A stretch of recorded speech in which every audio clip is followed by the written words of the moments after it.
aqui. Bom dia a todos. Vamos aí finalizando então o nosso curso de ambiental. A gente vai retomar agora da apostila 6, que é a segunda apostila sobre espaços especialmente protegidos, né? A gente já viu a apostila 5, que tratou de área de preservação permanente. E aí agora a gente começa a apostila 6 e eu pretendo ver hoje ainda a apostila 7, que aí a gente finaliza nosso conteúdo para a AV2. Então, tá na tela aí, a apostila 6 de ambiental. Se vocês tiverem alguma pergunta, alguma interação, podem usar o microfone ou o chat aqui que eu tô de olho. Beleza? Continuando. Professor, Opa, Emily, diga. uma dúvida. Eu não fiz a minha inscrição para entrar. Eu consigo acessar novamente?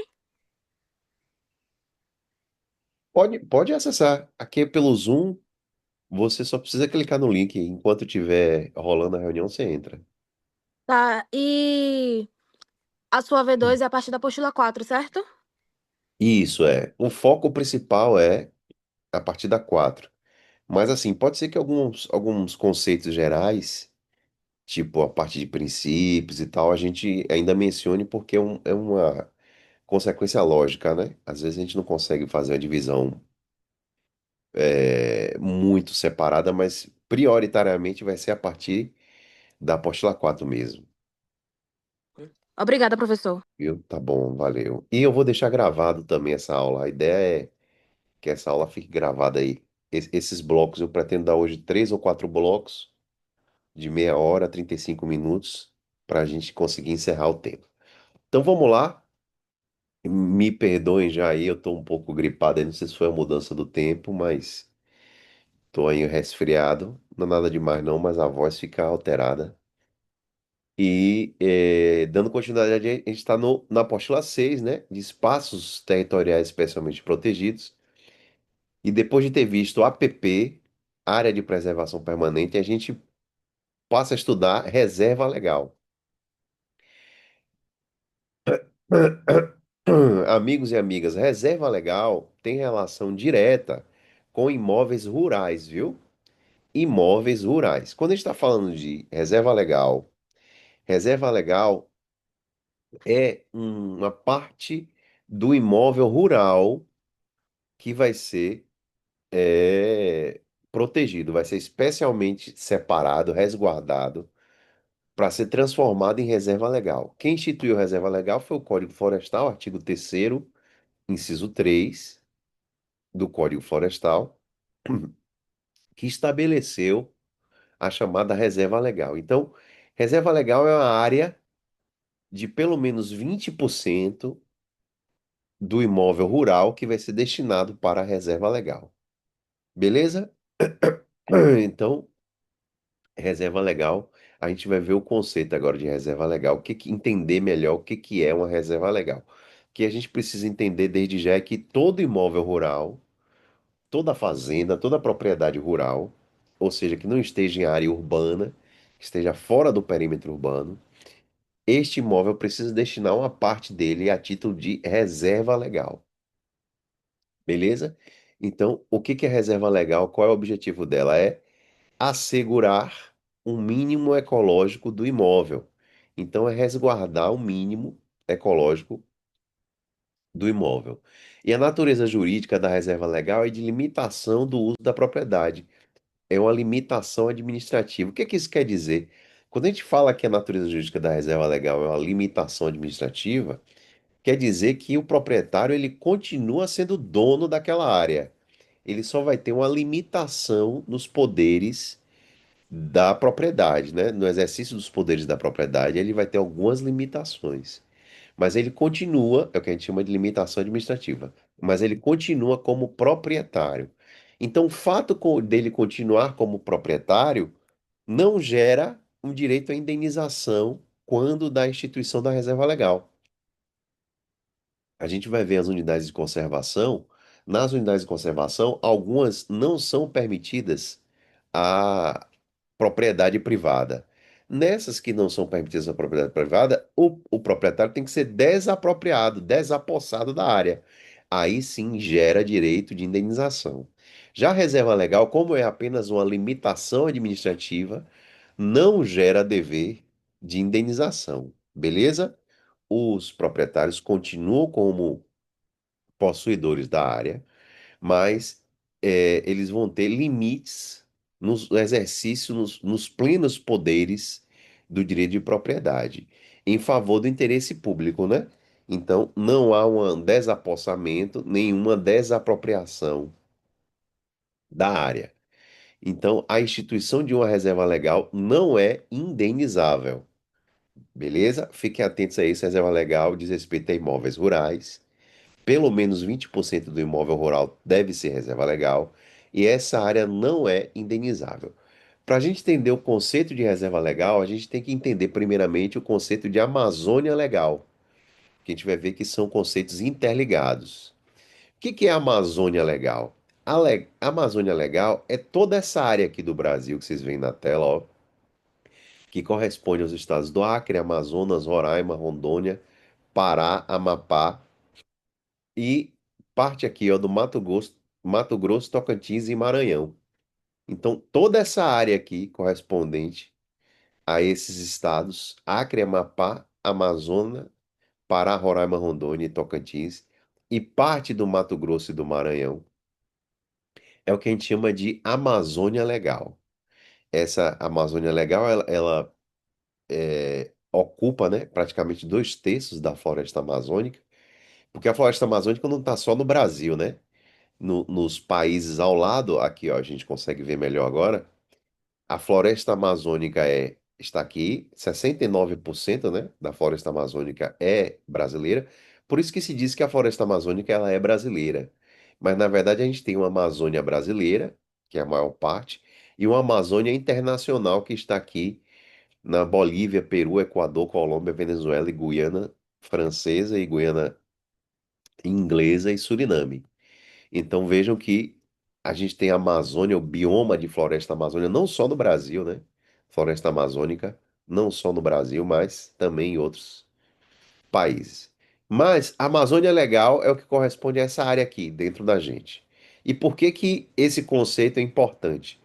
Porque quando o Código Florestal vai dizer em seu artigo 12 o que que é a reserva legal, a reserva legal vai ser uma área com percentual associado ao conceito de Amazônia Legal. Como é que funciona isso? Se o imóvel rural estiver localizado dentro dessa área de Amazônia Legal, essa área que a gente está vendo aqui de verde escuro, se for um imóvel rural desta área do Brasil, como é que funciona a área de reserva legal? Pelo menos ó, 80% do imóvel será considerado reserva legal se o imóvel situado na Amazônia Legal, naquela área que a gente acabou de ver, for um imóvel situado em área de floresta. Então eu tenho uma fazenda dentro do estado do Amazonas, por exemplo, aqui. E essa fazenda é uma fazenda de floresta fechada. Pelo menos 80% desse meu imóvel é reserva legal. Eu vou ter limitação administrativa em relação aos poderes, né, de proprietário. E aí continua o Código 12 do artigo, o artigo 12 do Código Florestal.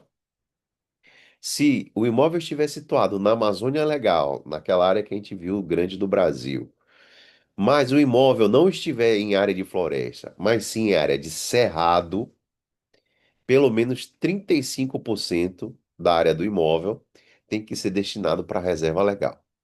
E se o imóvel não estiver nem em área de floresta, nem em área de cerrado, mas sim nos chamados campos gerais, 20% do imóvel será considerado reserva legal.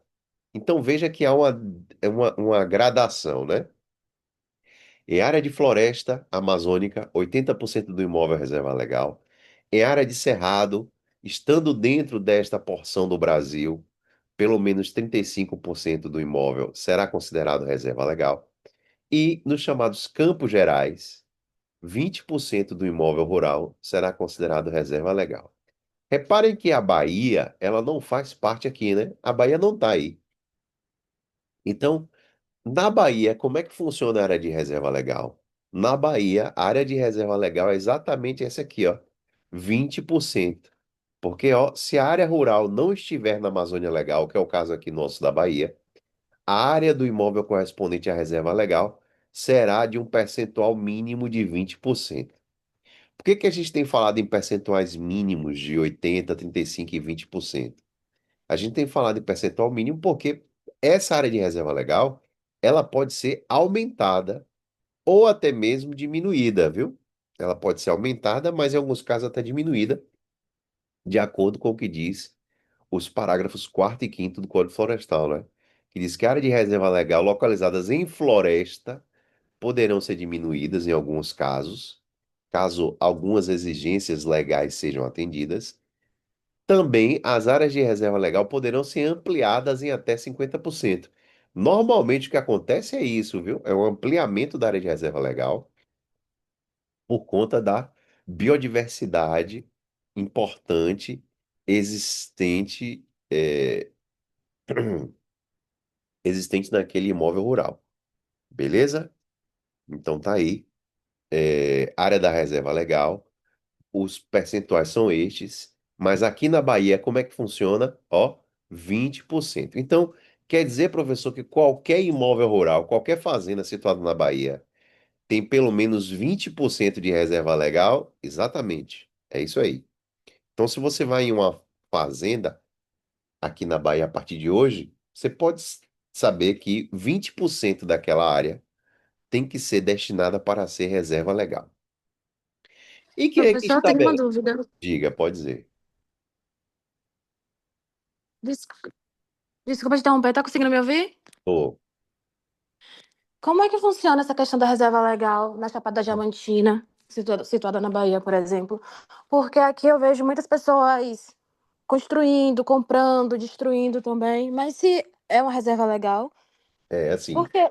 na Porque Chapada, como é que funciona? sim, é assim. Na Chapada Diamantina, o imóvel pode estar situado em área urbana e em área rural.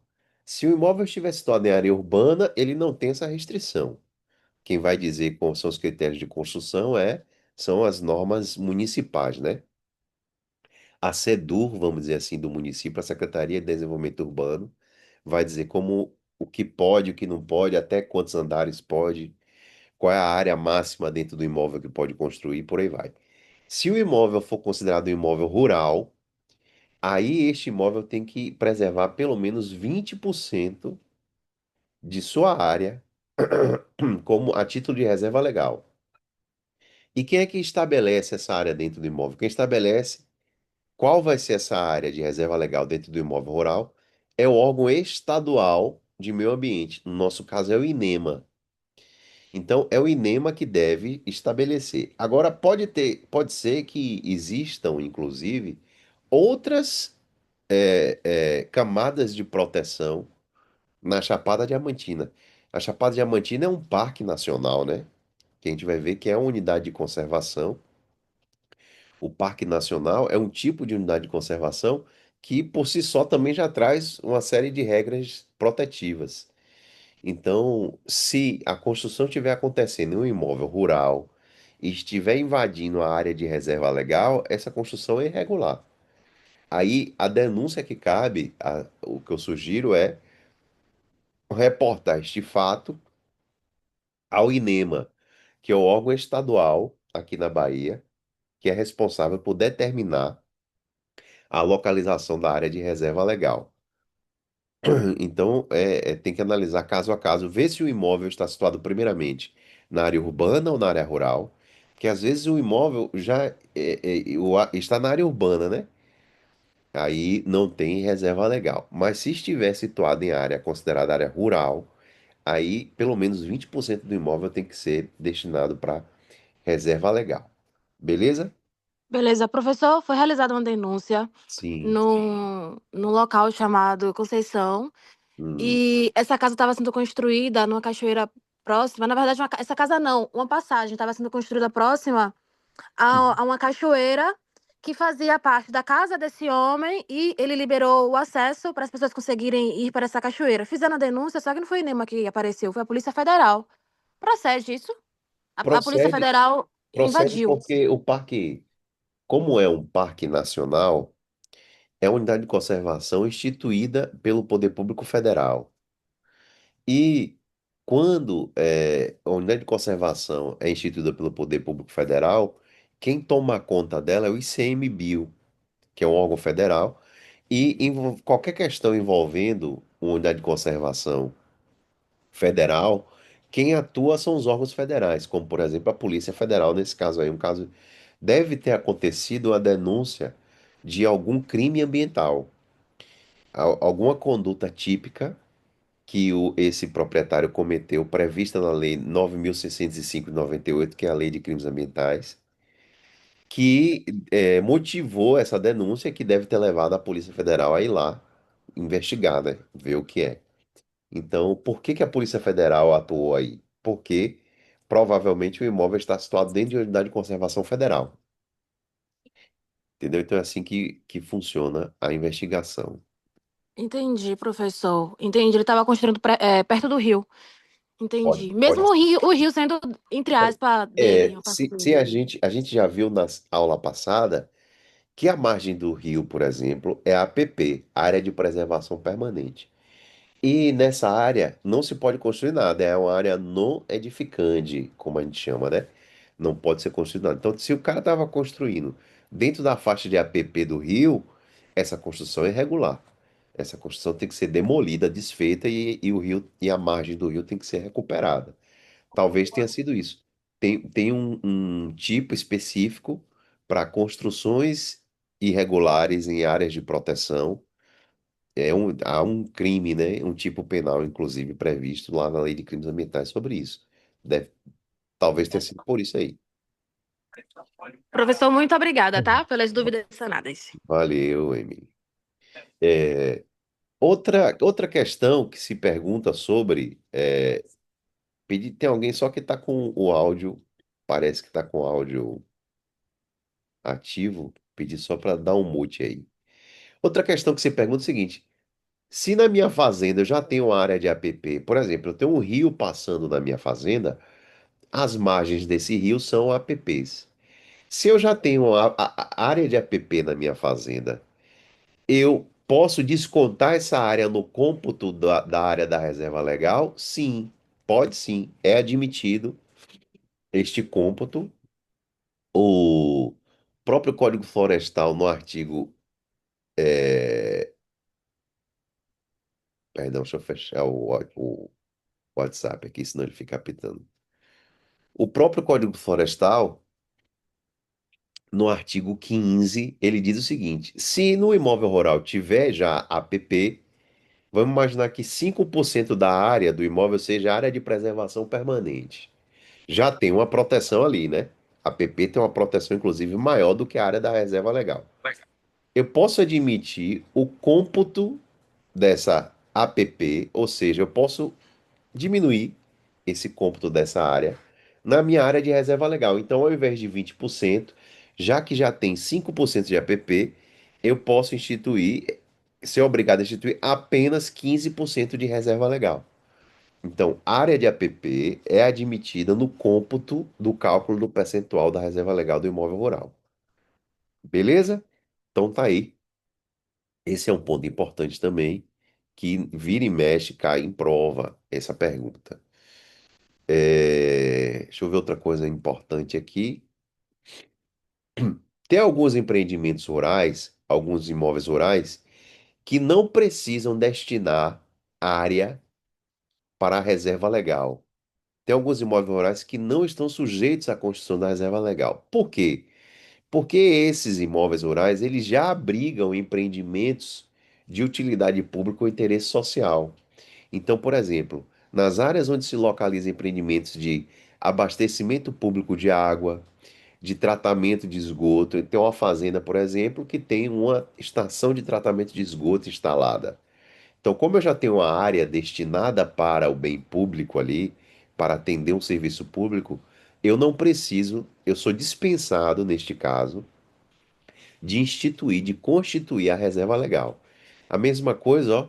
fazendas em que funcionem empreendimentos de exploração de potencial de energia hidráulica, geração de energia elétrica, subestações, ou seja, instalar as linhas de transmissão.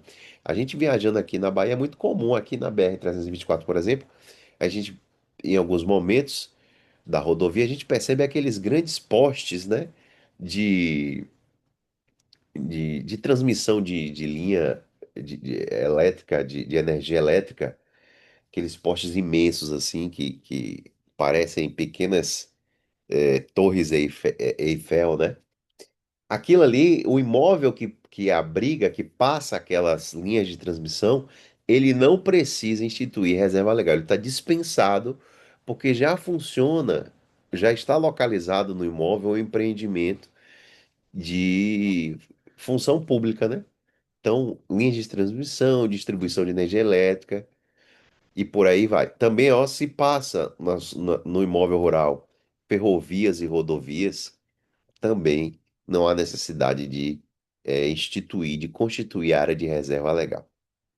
Beleza? Para finalizar a parte geral de reserva legal, ó, reserva legal antes precisava de inscrição no cartório de imóveis. Era necessário quando o órgão estadual determinasse, ó, a área da reserva legal na sua fazenda vai ser essa aqui. Era necessária a inscrição obrigatória no cartório de imóveis, mas o Código Florestal atual extinguiu esta obrigação. Ele determinou que deve ser inscrita área de reserva legal apenas no CAR, que é o Cadastro Ambiental Rural, no CAR. Então, não é mais necessário registrar área de reserva legal no cartório de imóveis, mas sim é necessário registrar no Cadastro Ambiental Rural. Beleza? Na área de reserva legal, é possível fazer alguma coisa, professor, nessa área ou eu não posso mexer? É possível sim. É possível a exploração por meio do chamado manejo florestal sustentável. É aquela exploração que não faz um corte raso da vegetação. Por exemplo, quando eu vou explorar soja, cana-de-açúcar, essas culturas normalmente elas pressupõem que tenha havido um corte raso da vegetação. A vegetação é praticamente toda retirada, deixa o solo liso e aí se planta aquela cultura, né, de soja, de cana-de-açúcar, de café. E essas culturas são normalmente mais degradantes por esse motivo. É feito um corte raso da vegetação. Na área de reserva legal, não é possível fazer isso. É proibido, é defeso o corte raso da vegetação, mas é possível a exploração por meio de manejo florestal sustentável. O que é isso? É uma exploração que respeita os mecanismos de sustentação ecossistêmica. A, o manejo florestal sustentável, ele mantém a floresta lá e é feita a cultura com a floresta do local. No espaçamento entre as grandes espécimes, você vai plantando aquela sua cultura. Por exemplo, açaí, o plantio de açaí é possível ser feito assim. Você pode fazer respeitando, né, as espécimes vegetais já existentes. Você não precisa extrair, retirar as árvores que tem. Você vai plantando no meio e aquela cultura do agro, cultura de agronegócio, ela é sustentável, ela é envolvida, é feita no meio, sem a necessidade de retirar a floresta que seja existente. Então, esse tipo de cultura florestal sustentável, ela é possível. Beleza? E por aí, e aí é isso aí. Reserva legal é o que a gente tem mais alguns dados na apostila. Depois pedir para vocês, obviamente vocês têm que dar uma lida na apostila com calma, mas as informações gerais sobre reserva legal são essas. Próximo espaço especialmente protegido são os chamados apicuns e salgados. O que é que são os apicuns e salgados? Apicuns e salgados são áreas hipersalinas, terrenos hipersalinos, terrenos em que nós percebemos uma quantidade de sal no solo acima do normal. Essas áreas, elas estão localizadas normalmente na zona costeira, né? Na zona perto do mar. E são zonas muito importantes, muito ricas do ponto de vista ambiental, muito úteis do ponto de vista ambiental, sensíveis e úteis. E por isso elas precisam de uma proteção especial. São chamados apicunhos e salgados, previstos no artigo 11A do Código Florestal. São áreas de uso ecologicamente sustentável. Então, por exemplo, cultivo de camarão, que a gente chama de carcinicultura. Carcinicultura é o cultivo de camarão. Você faz o cultivo de camarão nessas áreas de apicus e salgados, localizados na zona costeira. Não sei se vocês já viram uma fazenda de camarão. É feito grandes tanques, normalmente em área próxima ou associada à área de manguezal. Por isso esse tipo de intervenção ela é bastante degradante, né? Carcinicultura tem que ser autorizada pelo poder público e tal, mas enfim, a carcinicultura, a cultura de camarão, é feito em área de apicum e salgado. Apicum e salgado são áreas localizadas próximos às praias. E qual é a diferença do salgado para o apicum? Salgado é uma área cujo terreno tem a salinidade entre 10 e 15%. Entre 100 e 150 partes por mil, ou seja, entre 10 e 15% do solo é sal, né? Esses são chamados os salgados, chamado de marismas tropicais hipersalinos. No salgado pode acontecer a presença de vegetação. Vegetação herbácea, é uma vegetação rasteira. Não, aqui não é possível árvores de grande porte surgirem, justamente por conta desse solo, mas a gente ainda vê alguma vegetação nos salgados. Já os apicuns são áreas mais ainda salinas, com salinidade ainda maior que os salgados, né? Acima de 15% do terreno é sal. E essa área são brejos, na verdade, brejos de água salgada, que são desprovidas de vegetação. É uma espécie de brejo de água salgada perto do mar. Então, esses espaços são especialmente protegidos e nesses locais é possível sim haver a exploração, por exemplo, da cultura do camarão, da cassinicultura e o, a licença ambiental, o prazo para a licença nesses empreendimentos será de 5 anos e é renovável se o empreendedor cumprir com as condicionantes que foram estabelecidas na primeira licença. Então é assim, ele pede a licença, se for concedido nessa licença vai haver uma série de condicionantes, e se ele atendeu essas condicionantes, né, cumpriu com o que estava estabelecido, ele pode renovar essa licença. Beleza? Então tá aí a picus e salgados. Na sequência, área de uso restrito, chamadas área. Área de uso restrito são as áreas relacionadas a pantanais, viu? E planícies pantaneiras no Brasil. O maior bioma de planície pantaneira que a gente tem é o Pantanal Mato Grossense, né?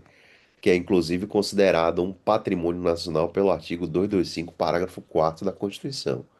O Pantanal Mato Grossense é uma área, ou área de uso restrito, perdão, área de uso restrito.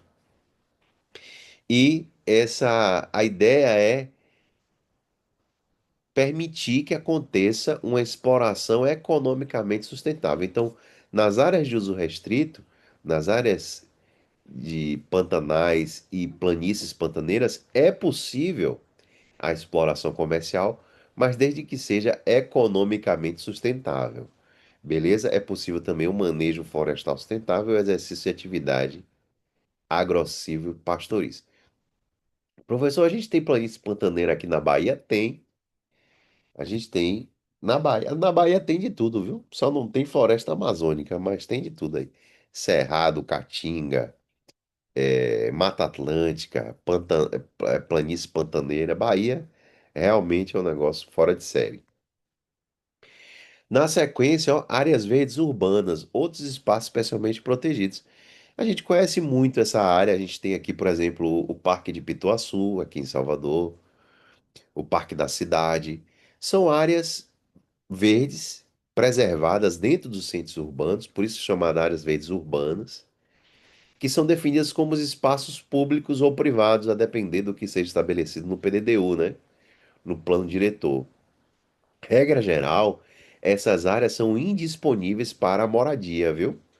Então, a regra geral, não deveria ninguém morar, por exemplo, ali no Parque de Pituaçu. A gente sabe que o Parque de Pituaçu aqui, em Patamares, né? Ele sofre muito com a pressão imobiliária.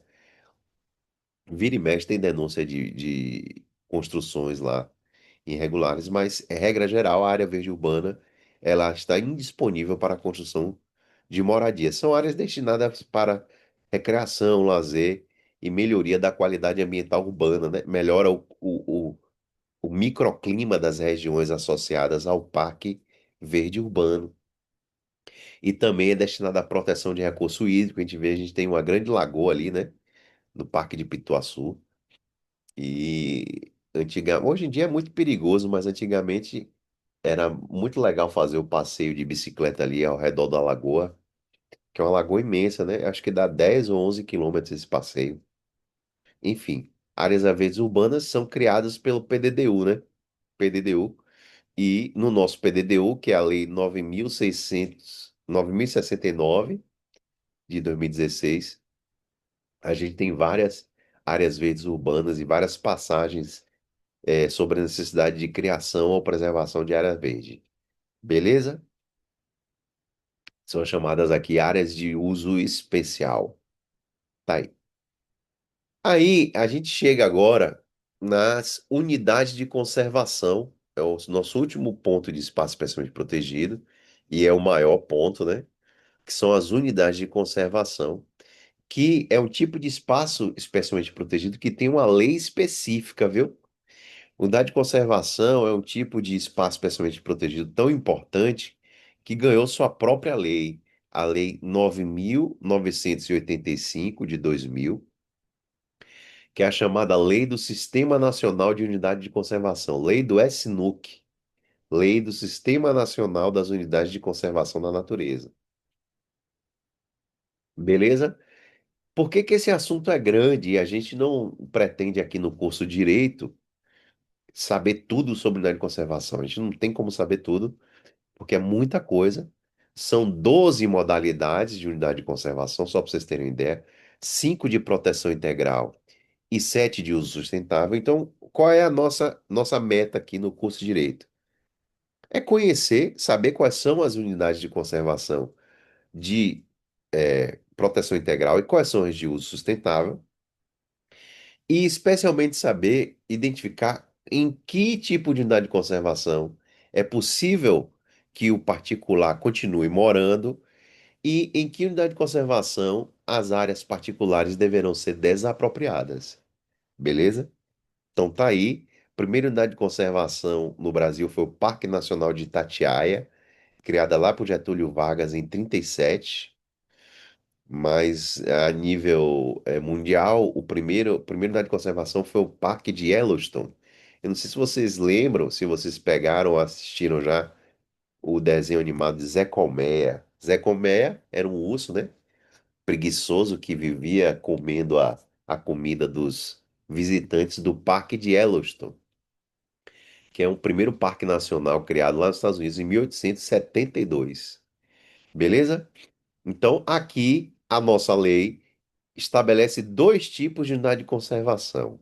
A 9.985 de 2000, que é a lei do SNUC, Lei do Sistema Nacional de Unidade de Conservação, prevê dois tipos de unidade de conservação. Unidade de conservação é estas que serão criadas por ato do Poder Executivo. Então, é o presidente da República, o governador do estado ou o prefeito que criam unidade de conservação ou as respectivas casas legislativas, né? Que podem criar, depois de estudos técnicos e consulta pública, a gente pode criar, por meio de um ato do Poder Executivo, a unidade de conservação. Beleza? As únicas unidades de conservação que dispensam a consulta pública são a Estação Ecológica e a Reserva Biológica. A própria lei do SNUC diz isso. Essas duas unidades de conservação não precisam de consulta pública para serem criadas. Beleza? Que são unidades de proteção integral. O nosso tempo aqui está acabando do primeiro bloco. Eu vou paralisar agora E a gente vai retomar daqui, ó, vendo as espécies de unidade de conservação, de proteção integral e de uso sustentável. Tá bom? Então vamos fazer isso, interrompendo aqui, vamos tomar um cafezinho e daqui a 10 minutos a gente retorna no nosso segundo bloco. Beleza? Valeu, galera. Beleza.